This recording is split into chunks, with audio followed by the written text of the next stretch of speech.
Hi folks, I'm going to explain to you the three main types of sewer lines as a homeowner that you would have in your home or if you're building a home.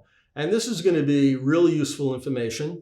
It may be bad art, but it's going to be really useful information. Let's draw a rectangle. Of course, this is your house, right? Now, first of all, in many parts of the country, you have your sewer line in the house, that's your trap, and it goes out. And you may have a septic system where you have a holding tank and you have an overflow.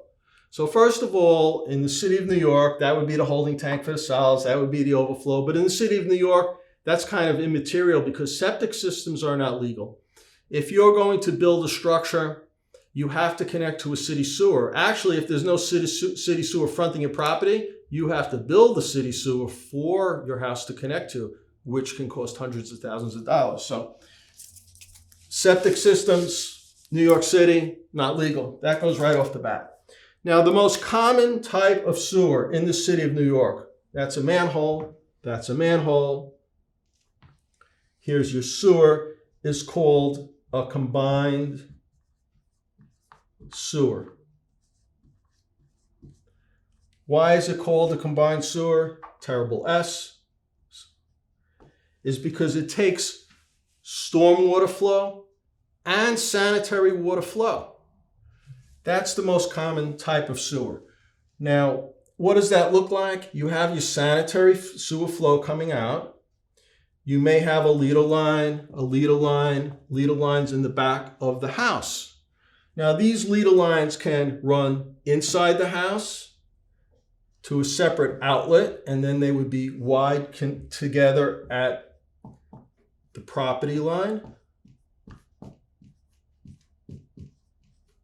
Okay.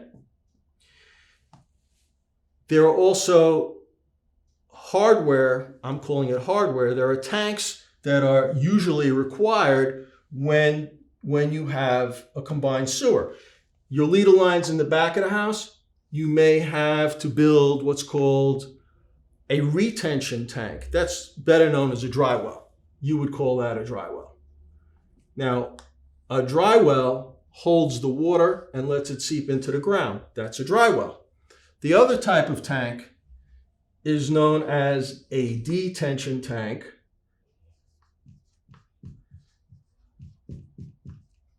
And a detention tank only detains the water for a short period of time. So during a heavy downpour, the city sewer doesn't get flooded out, surcharge, and go back into your house and flood your house.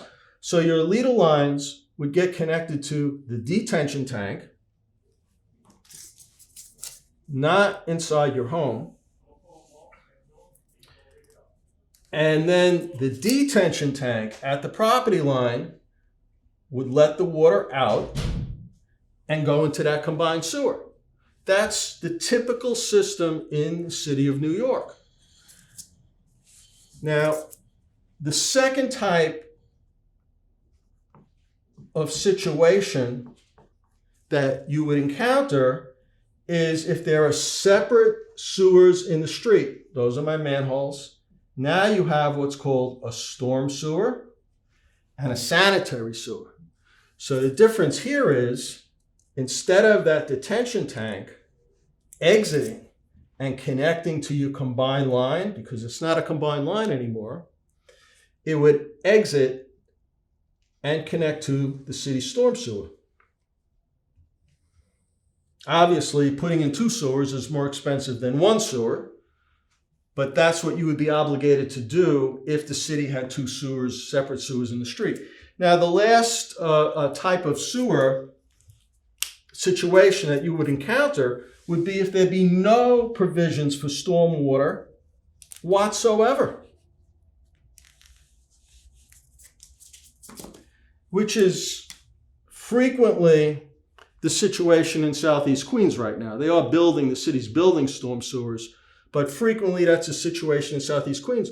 So then, instead of a detention tank, you would have yet another dry well.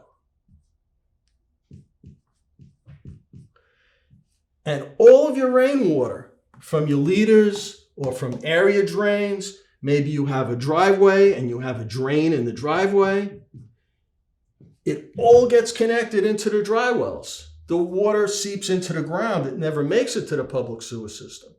And those are your three types of house sewers that are found in the city of New York and probably all across the country, regardless of the jurisdiction.